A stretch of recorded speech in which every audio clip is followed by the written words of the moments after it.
Bonjour à tous et à toutes.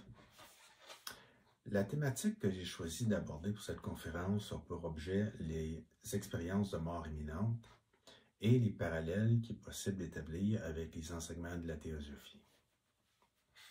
J'ai également consacré un peu de temps au sujet du développement et de l'impact des études du phénomène des expériences de mort imminente au cours des 50 dernières années, mais aussi du lien avec la mission entamée il y a presque 150 ans par la Société théosophique. Dans le cadre de mon exposé, je vais utiliser l'acronyme EMI pour désigner l'ensemble des phénomènes associés aux expériences de mort imminente, étant donné que la répétition continuelle de cette expression-là risque de devenir un peu agaçante. Même si la plupart des gens de nos jours ont une idée approximative de ce en quoi consiste une EMI, ou à tout le moins en ont déjà entendu parler, il serait tout de même important d'en donner la définition générale la plus largement acceptée, pour bien circonscrire le cadre particulier au sein duquel la science, à travers plusieurs disciplines, l'étudie sous toutes ses coutures depuis des décennies. Tout d'abord, il faut mentionner que les EMI ont été désignés sous des appellations multiples au fil du temps à travers les différentes études, les recherches et les auteurs qui ont traité du sujet. Ces différentes appellations sont tous des synonymes pour désigner le même ensemble de phénomènes. Pour en citer quelques-uns, les termes d'expérience mort-retour, expérience de mort approchée, expérience aux frontières de la mort, ou en anglais Near Death Experience, ou NDE, sont souvent utilisés pour décrire le phénomène des EMI. Pour ce qui est de la définition même d'une EMI, telle qu'entendue par les investigateurs qui étudient le phénomène sur des bases scientifiques, elle peut présenter certaines variations, somme toute mineures, mais essentiellement la définition est la suivante. Une expérience de mort imminente est un ensemble de perceptions, de visions et de sensations exceptionnelles, généralement très intensément vécues, faites par des individus confrontés à l'imminence de leur propre mort ou perçus comme tels pendant un épisode de mort clinique, de coma avancé ou d'un danger extrême. Il faut préciser que plusieurs expériences associées aux EMI peuvent se produire assez souvent dans des circonstances où un individu n'est absolument pas confronté à l'imminence de sa propre mort, qu'elle soit réelle ou présumée. Ils peuvent être provoqués par des causes aussi diverses qu'une peur extrêmement intense associée à un violent choc émotionnel, un accident qui ne met pas en danger la vie de l'individu, l'usage de certaines drogues, certains troubles psychotiques, les extases mystiques et beaucoup d'autres causes encore. Je tiens à préciser que mon but ici, ce n'est pas de confronter les différents points de vue et les conclusions des chercheurs à propos de la nature réelle de ces expériences-là, mais plutôt de les envisager du point de vue théosophique. Personnellement, je pense que la science, j'entends ici la position encore dominante du scientisme, même avec la meilleure volonté du monde, tant qu'elle va s'entêter à vouloir appréhender tous les phénomènes de la nature à travers ses méthodes et ses paradigmes actuels, je doute beaucoup qu'elle puisse en arriver à des conclusions définitives. Malgré les évidences, la science, elle, réclame des preuves. Même si le phénomène des EMI a été particulièrement bien documenté et étudié intensément depuis une cinquantaine d'années, le phénomène en soi est évidemment pas nouveau.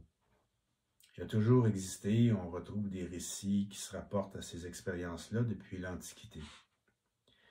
C'est tout naturel parce que il y a toujours eu ce qu'on appelait souvent des rescapés de la mort, des gens qui avaient frôlé la mort à la suite d'accidents, de maladies ou de noyades. Mais les progrès de la médecine moderne, en ce qui concerne le développement et l'amélioration des procédures de réanimation, font en sorte qu'aujourd'hui, le processus lié à la mort peut faire l'objet d'interventions sans lesquelles l'issue aurait été fatale dans un passé pas si lointain. Par le fait même, le nombre de faux départs, si vous me passez l'expression, a énormément augmenté. Et les expériences de mort imminente sont de mieux en mieux documentées. Pour donner une petite idée de la fréquence de ces expériences-là, une étude internationale de la faculté de médecine de l'Université de New York publiée en 2020 rapporte que 11% des gens sur la planète affirment avoir fait ce type d'expérience, soit environ 850 millions de personnes. Les premiers témoignages contemporains ont été recueillis par la docteure Elizabeth Kubler-Ross. Cette dame-là était une psychiatre qui a vraiment été une pionnière de l'approche des soins palliatifs pour les personnes en fin de vie. Elle a beaucoup étudié aussi les différents stades émotionnels par lesquels passe une personne qui apprend sa mort prochaine. De par sa spécialisation, elle était amenée à s'intéresser aux EMI. Mais c'est en 1975 qu'est survenu l'événement déclencheur qui allait par la suite provoquer une onde de choc dans le monde scientifique et suscitait un intérêt considérable au sein du grand public, avec la publication du livre du Dr. Raymond Moody, « La vie après la vie ». Le Dr. Moody est un médecin psychiatre, c'est aussi un docteur en philosophie, qui a publié la première étude structurée et documentée au sujet des EMI. À l'époque de sa publication, le livre du Dr. Moody avait fait réagir très fortement les milieux scientifiques et avait fait l'objet de beaucoup de critiques, notamment pour son manque de rigueur scientifique et l'angle sous lequel il abordait le phénomène des EMI. Évidemment, l'échantillonnage était assez limité.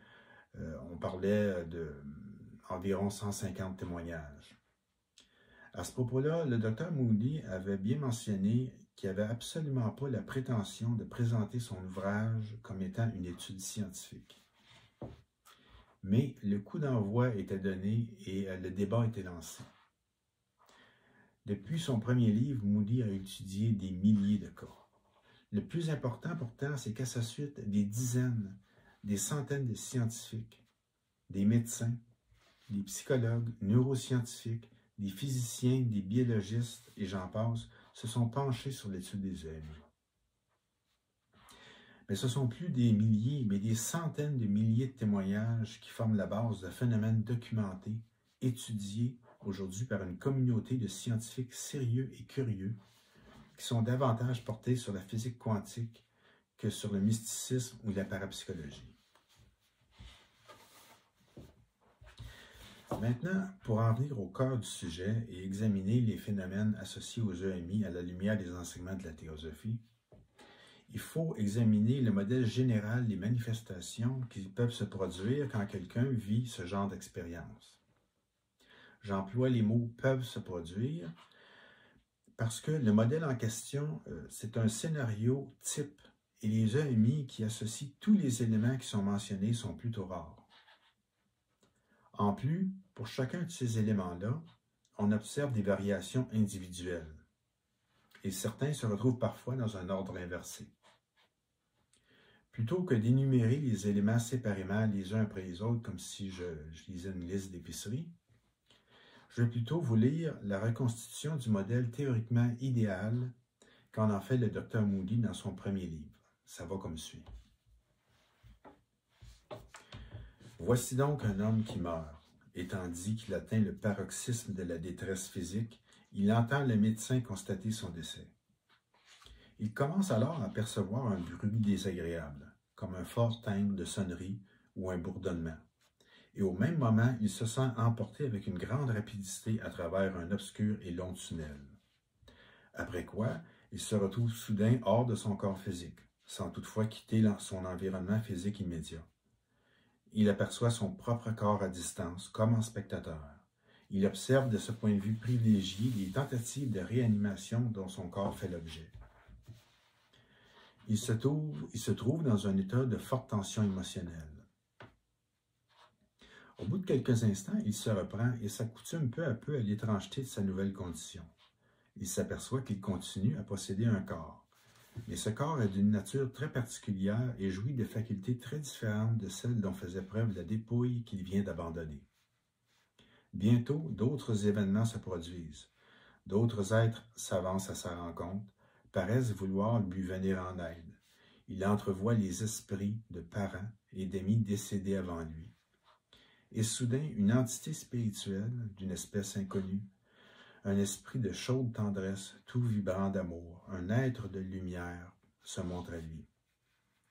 Cet être fait surgir en lui une interrogation qui n'est pas verbalement prononcée et qu'il porte à effectuer le bilan de sa vie passée. L'entité le seconde dans cette tâche en lui procurant une vision panoramique instantanée de tous les événements qui ont marqué son destin.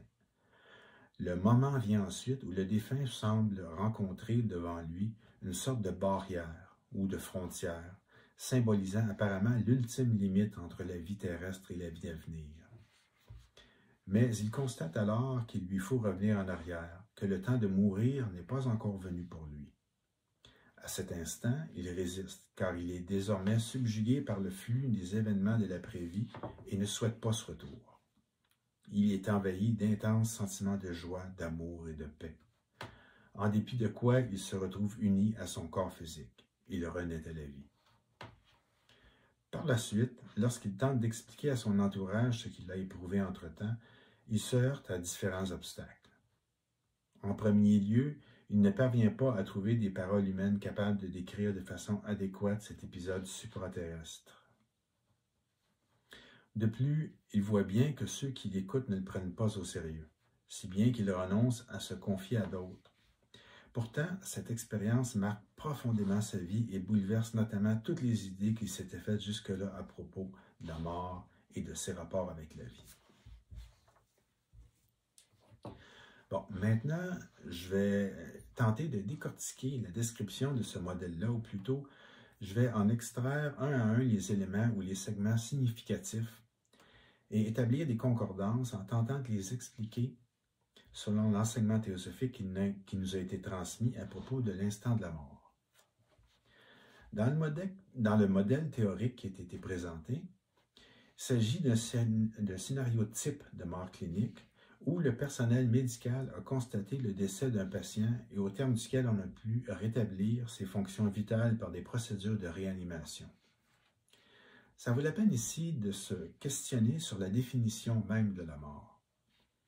Dans un cas comme celui-là, toutes les fonctions vitales ont été compromises momentanément. Mais il doit forcément y avoir un point de non-retour, au-delà duquel le passage de la vie à la mort est irréversible et définitif. En fait, il n'existe pas de définition scientifique de la mort. Même en ce qui concerne la mort cérébrale, il s'agit de définitions médico-légales au sens juridique, dans le cadre d'un consensus socio-culturel.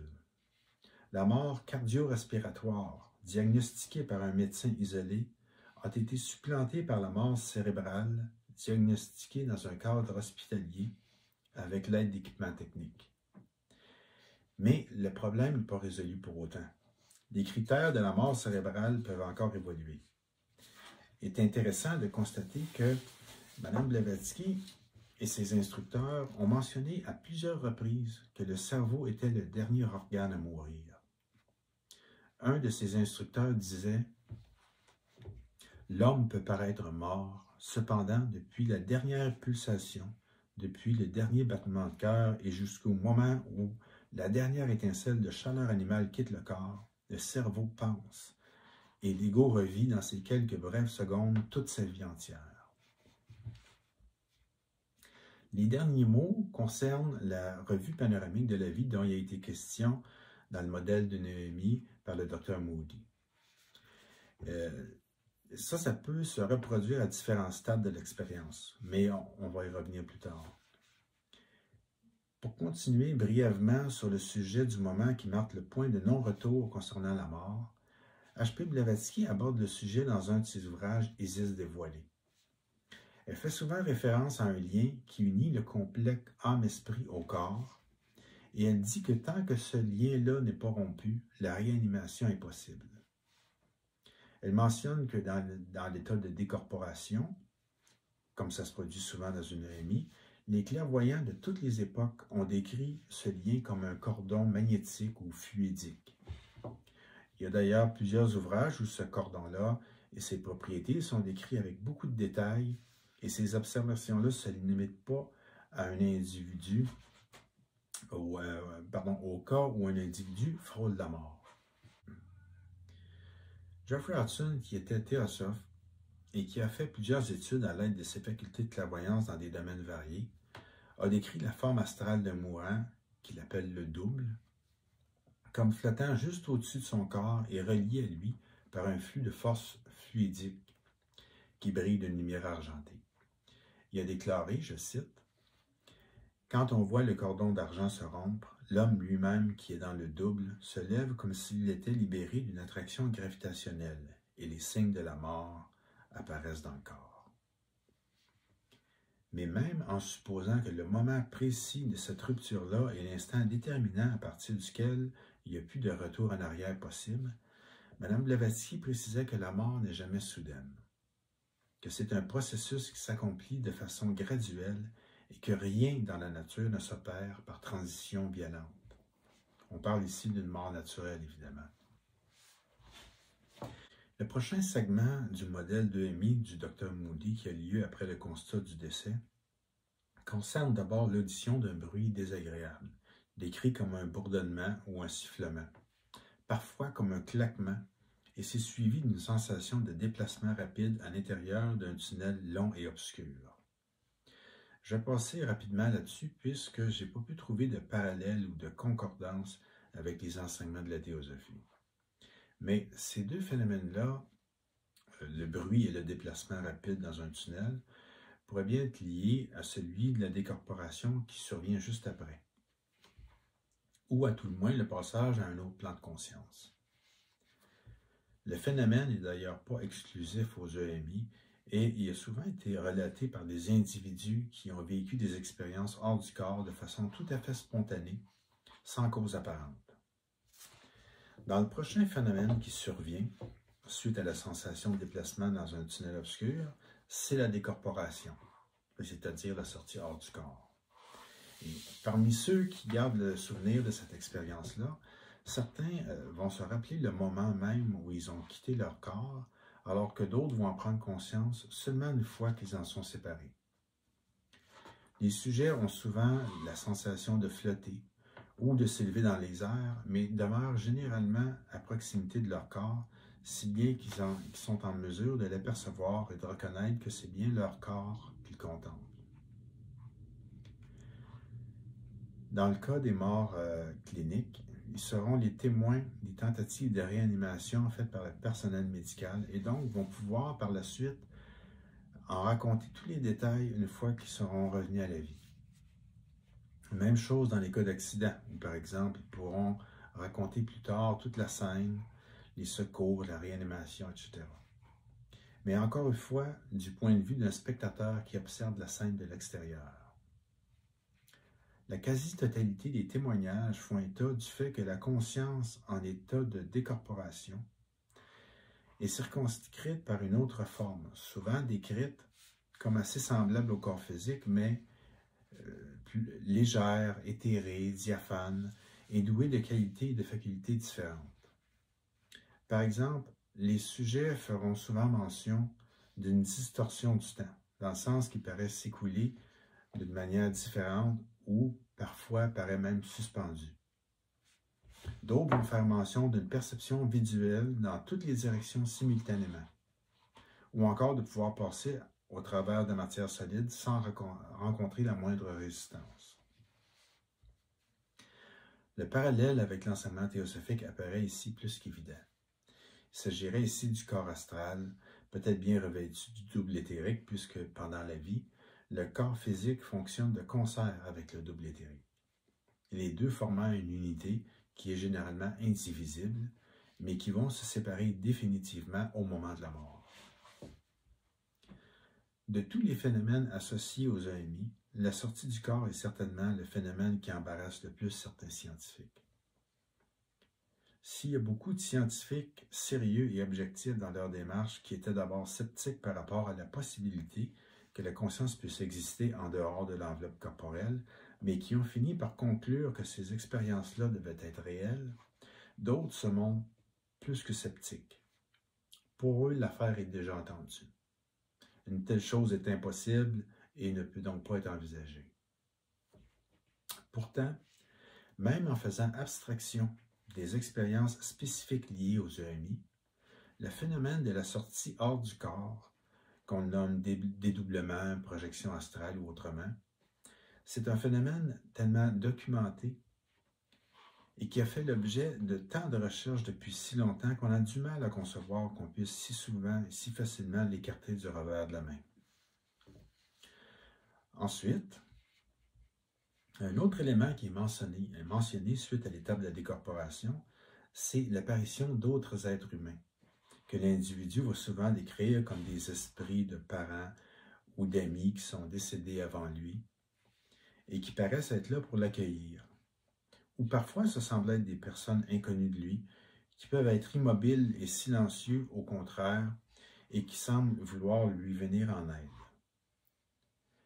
Parfois, ce sont des apparitions qui se produisent avant la mort proprement dite et peuvent avoir lieu au terme d'une maladie où le corps et l'esprit sont dans un état de faiblesse extrême. La question avait été posée à Mme Blavatsky à propos de ces apparitions. Et elle disait que ce n'était pas ce qui semblait être.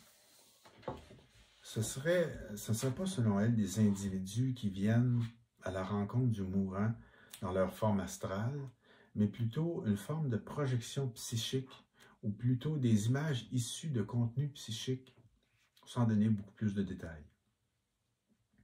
Le plan astral, qui est un état intermédiaire et qui constitue la première étape des états post-mortem selon la théosophie, n'est pas considéré comme un plan spirituel, loin de là, mais relié au domaine psychique essentiellement.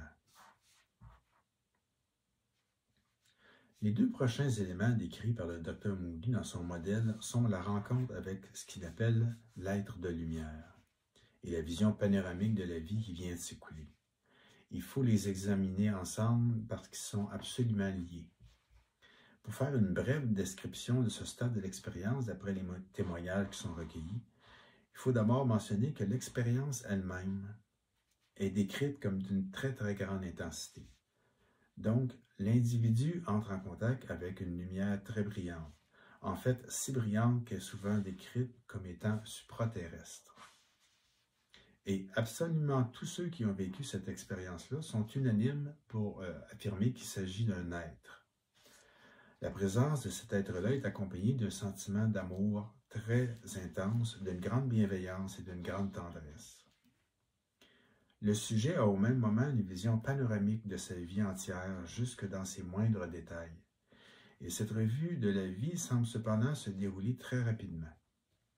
Mais tout est perçu avec une grande clarté et beaucoup de relief. Certaines personnes mentionnent aussi qu'en plus de voir tous les événements de leur propre vie, ils peuvent percevoir l'enchaînement de leurs actions et les effets qu'ils ont produits sur d'autres personnes. Celui qui est appelé l'être de lumière semble l'accompagner dans le processus et ne manifeste pas le moindre jugement par rapport aux événements qui se déroulent. Cette expérience-là est abondamment mentionnée dans l'enseignement théosophique et sa nature même est très bien expliquée. En ce qui concerne la revue de la vie passée, l'un des instructeurs de Mme Blavatsky en parle de la façon suivante. Au dernier moment, la vie entière se reflète dans notre mémoire et émerge de tous les coins et recoins oubliés, image après image, un événement après l'autre. Le cerveau mourant débusque la mémoire par une forte impression suprême, et la mémoire restitue fidèlement chaque impression à elle confiée durant la période de l'activité cérébrale. L'impression et la pensée qui furent les plus fortes deviennent naturellement les plus vivaces, et survivent, pour ainsi dire, à tout le reste qui s'évanouit et disparaît pour toujours pour ne réapparaître qu'en Dewachan ou en Devakan. Plus loin, le maître ajoute « Jusqu'au moment où la dernière étincelle de chaleur animale quitte le corps, le cerveau pense et l'ego revit dans ces quelques brèves secondes sa vie tout entière. Parlez tout bas, vous qui vous trouvez auprès d'un lit de mort, en la présence solennelle de la mort. Vous devez surtout demeurer calme juste après que la mort ait posé sa main moite et froide sur le corps. Parlez tout bas, dis-je. de crainte de troubler le calme murmure de la pensée et d'entraver le travail intensif du passé, jetant ses reflets sur le voile du futur. Le même maître jette une lumière très intéressante sur l'importance de ce moment-là et sur ses implications sur la suite des états posthumes. Voici ce qu'il dit. Rappelez-vous que nous créons nous-mêmes notre Dewachan, de même que notre Avicii pendant que nous sommes encore sur Terre, et surtout dans les derniers jours et même les derniers moments de notre vie intellectuelle et sensible. Le sentiment qui est en nous le plus puissant à cette heure suprême, alors que, comme dans un rêve, les événements d'une longue existence, jusqu'à leur plus minime détail, défilent dans un ordre parfait en quelques secondes dans notre vision. Ce sentiment, dis-je, deviendra le créateur de notre béatitude ou de notre affliction, le principe vital de notre existence future. Dans les témoignages qui ont été recueillis, il arrive parfois que la revue de la vie ait lieu sans que l'être de lumière se manifeste, mais ça semble plutôt être l'exception que la règle. Ceux qui ont gardé le souvenir de cet épisode-là, où cet être se manifeste, en ont tous donné exactement la même description quant à ce qu'ils ont ressenti lors de ce contact-là. C'est de loin, parmi tous les éléments qui se manifestent pendant une EMI, celui qui laisse l'impression la plus intense. Tous dépeignent que la chaleur et l'amour que cet être manifeste à leur endroit dépassent toute possibilité d'expression et s'abandonnent en toute sérénité à cet accueil aimant. Une autre particularité caractéristique de cette rencontre-là réside dans le fait que pendant la revue panoramique de la vie, l'individu a conscience que l'être de lumière possède une conscience intime de chaque détail de sa vie qui défile devant lui. H.P. Blavatsky donne tout son sens à cette expérience d'une rare intensité en expliquant ce qui se passe à cet instant-là. Elle dit « Au moment solennel de la mort, même dans le cas de mort subite, chaque homme voit toute sa vie passée se dérouler devant lui dans ses plus minimes détails. Pendant un court instant, l'ego personnel devient un avec l'ego individuel et omniscient.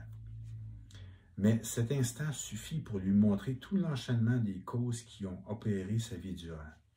Il se voit et se comprend alors tel qu'il est, dépouillé de tout masque flatteur et affranchi de ses propres illusions. Il déchiffre sa vie en spectateur qui contemple d'en haut la reine qu'il quitte. Il sent et reconnaît la justice de toute la souffrance qu'il a subie. Donc, la théosophie laisse peu de place au doute quant à l'identité, si on peut s'exprimer de cette manière-là, de l'être de lumière. C'est l'ego spirituel, le soi supérieur, c'est-à-dire le manas supérieur uni à Bouddhi, le principe purement spirituel qu'on appelle parfois la monade humaine et qui perdure à travers toute la série des incarnations humaines. En fait, ce contact, si on veut, ou cette union entre le moi inférieur au personnel, c'est-à-dire la personnalité incarnée et mortelle, et l'ego immortel qui est l'être humain véritable, survient à 2 reprises dans un cycle d'incarnation. Ça se produit immédiatement après la mort, comme on peut le constater dans les cas de EMI, et aussi avant la naissance, dans un nouveau corps humain. Madame Blavatsky en a parlé comme suit. De même qu'au moment de la mort, l'homme passe en revue rétrospectivement la vie qu'il a menée, de même, au moment où il renaît sur Terre, l'ego qui se réveille de l'état du Devachan a une vision prospective de la vie qui l'attend et se rend compte de toutes les causes qui l'y ont conduit. Il en prend conscience et voit le futur, parce que c'est entre le Devachan et la Renaissance que l'ego regagne sa pleine conscience manasique et redevient pendant un court espace de temps le Dieu qu'il était avant de descendre pour la première fois dans la matière, conformément à la loi karmique, et s'incarner dans le premier homme de chair. Le fil d'or voit toutes ses perles et il n'en manque pas une. Le prochain segment de phénomène d'une EMI est associé au retour à la vie. L'individu semble constater qu'il a atteint une limite au-delà de laquelle il ne peut pas aller plus loin. Il comprend que son expérience d'approche de la mort est sur le point de prendre fin. Cette prise de conscience-là prend parfois la forme d'une affirmation qui lui est faite ou parfois d'une question qu'on lui pose. Quoi qu'il en soit, il comprend que son heure n'est pas arrivée, qu'il doit revenir en arrière et renaître à la vie. Mais il résiste et ne souhaite pas quitter la condition dans laquelle il se trouve, tellement il est en paix et se sent bien. L'expression « renaître à la vie » ne pourrait pas ici être mieux choisie et a une double signification. En plus du fait de réintégrer son corps qui se remet à vivre à nouveau, ce qui se produit pour lui, pour celui qui a vécu l'expérience, a très souvent les allures d'une naissance à une vie nouvelle. En effet, ce qu'il a vécu va le marquer à tel point que ça va avoir des répercussions profondes pour le restant de son existence, notamment à propos de ses valeurs profondes, de ce qu'il est, de qui il est, et évidemment de ses rapports avec la mort.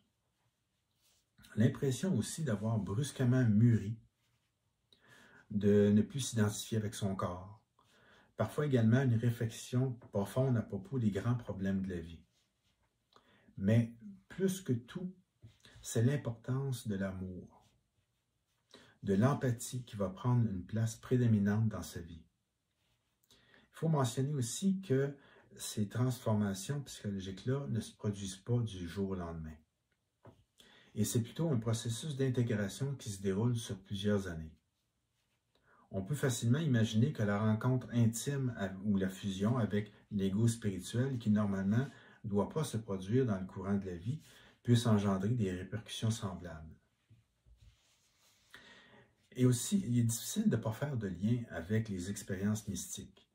Les EMI et certaines extases mystiques partagent beaucoup de points communs. Une autre particularité propre aux EMI, c'est la difficulté, voire l'impossibilité de décrire de façon satisfaisante les expériences qu'ils ont vécues. Tous sont unanimes à dire que le langage est totalement inadéquat pour dépeindre fidèlement l'expérience. Mais c'est compréhensible puisque si l'expérience a lieu dans un autre plan de conscience, le référentiel qui est utilisé, normalement pour transmettre un vécu quelconque, doit être commun à la fois à celui qui le transmet, mais aussi à celui qui le reçoit, ce qui est évidemment impossible, à moins qu'il s'agisse de deux individus ayant vécu un épisode semblable. Si c'est possible et assez facile d'établir des rapprochements entre les différentes phases de l'expérience d'une EMI et les enseignements de la théosophie, c'est aussi possible d'établir, à mon avis, des liens entre la mission du mouvement théosophique et ce qu'implique l'étude à grande échelle du phénomène des EMI depuis une cinquantaine d'années, mais également la façon dont ça rejoint le public en général. Le mystère de la mort a toujours exercé une immense fascination chez l'être humain, et à une époque de grande rationalité comme la nôtre, la mort et la possibilité que la conscience puisse continuer d'exister après la destruction de l'enveloppe corporelle suscitent toujours autant d'intérêt, et même en dehors de tout cadre religieux. Comme le disait un chercheur qui a étudié le phénomène des expériences de mort imminente, on peut trouver la mort dans la vie et la vie dans la mort. Tout au long d'une vie humaine, on est confronté à la mort, même s'il ne s'agit pas de la nôtre. Tout au long de notre vie, des gens meurent autour de nous. Il se passe rarement une journée sans que les médias fassent mention de la mort, que ce soit près de nous ou à l'autre bout du monde sous mille et une formes. Chaque fois que la mort surgit de cette façon-là, on est confronté à notre propre mort. Ça nous ramène à notre propre fin. On cherchera toujours des réponses à ce sujet-là, comme pour tous les autres sujets existentiels. Mais, en même temps, on aurait pu penser qu'après 50 années de recherche ininterrompue par des chercheurs d'un peu partout dans le monde, répartis dans toutes sortes de disciplines au sujet des EMI, qui demeurent en fait une énigme non résolue et qui est un carrefour où se croisent les interprétations transcendantales ou spiritualistes avec les interprétations physiologiques et psychologiques. On aurait pu penser que ces recherches-là finiraient par s'essouffler et qu'on en vienne tranquillement à passer à autre chose, parce qu'on ne pourra jamais manifestement en venir à une conclusion définitive grâce à la science. Eh bien non, ce n'est pas le cas. En fait, c'est tout le contraire. les scientifiques qui sont fermés à l'idée d'envisager la réalité de ces phénomènes-là se retranchent souvent derrière l'argument voulant que ça appartienne au domaine du paranormal et qu'il est inutile de chercher à trouver des preuves empiriques de ce côté-là. Mais il y a de plus en plus de scientifiques à l'esprit ouvert qui répondent à cet argumentaire-là en disant que le problème ne se trouve pas en réalité du côté du paranormal, mais bien du modèle scientifique actuel. En fait, il est vraiment saisissant pour ceux qui ont étudié l'œuvre de Mme Blavatsky de constater que tout l'argumentaire qu'elle a déployé pour tenter de contrer le matérialisme scientifique de son époque se retrouve aujourd'hui mis de l'avant par un nombre très important de membres de la communauté scientifique. Et c'est pas pour rien que les enseignements de la théosophie transmis par Mme Blavatsky reposent en grande partie sur la métaphysique et les philosophies orientales. L'introduction de ces notions-là était absolument nécessaire, étant donné qu'aucune tradition occidentale n'avait ni les éléments, ni la terminologie nécessaire pour présenter un système comme celui de la théosophie. Le docteur Christophe Fauré, qui est un psychiatre français et qui vient justement de publier une étude très documentée sur les expériences de mort imminente, en arrive au même constat. Il mentionne que durant ses études en médecine, lui aussi considérait les expériences liées aux EMI comme procédant d'un dysfonctionnement du cerveau. Mais il pense très différemment maintenant.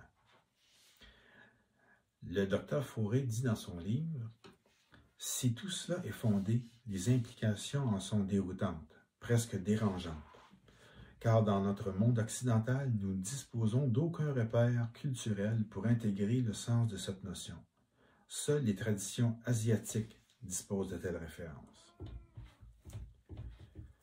Dans ses réflexions sur la conscience et la matière, Christophe Fauré mentionne que la véritable nature de la conscience nous échappe encore totalement et n'est pas assez étudiée.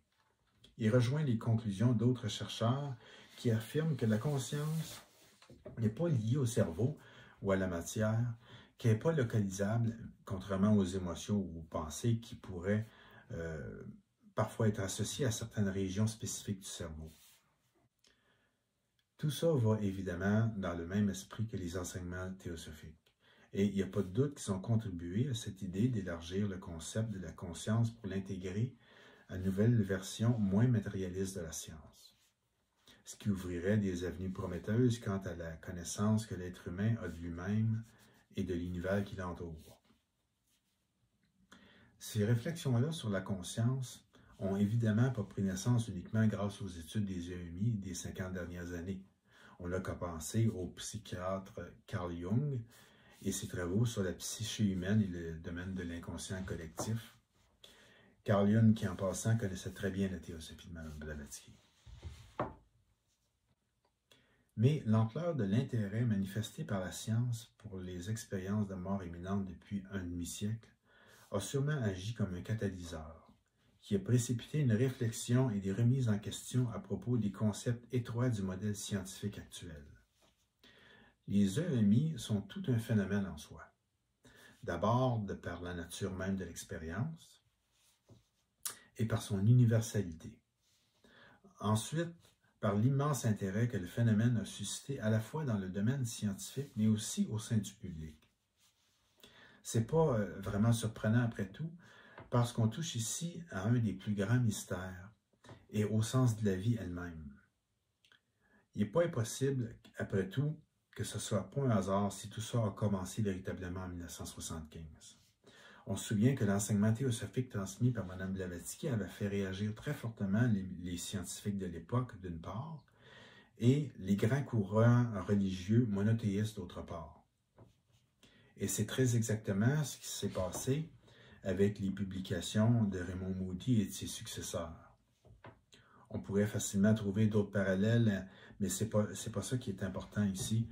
Ce qui est important, c'est ce qui est en train de se passer dans le regard et dans l'attitude des scientifiques qui explorent ces phénomènes-là. Il y a plusieurs regroupements de scientifiques, sans parler des chercheurs indépendants, qui tentent de faire prendre un virage à la science. Un de ces regroupements-là se nomme la Commission Galiléo, et ses membres remettent en question les termes étriqués dans lesquels la science actuelle navigue, et ils essaient d'ouvrir la définition du champ de la conscience. Ils mentionnent que ça prend un énorme investissement moral et du courage pour penser moins étroitement, mais disent que sans penser différemment, aucune grande découverte n'a jamais été réalisée. Dans le rapport de la commission Galiléo, il est écrit « Nous envisageons une nouvelle forme de science, avec un nouvel ensemble d'hypothèses, formant ce que nous avons appelé une science transmoderne. Nous pouvons aussi l'appeler une science spirituellement ouverte, car elle s'appuie non seulement sur les modes d'expérience traditionnels, mais aussi sur l'expérience intérieure et subjective dans un sens méthodologiquement robuste.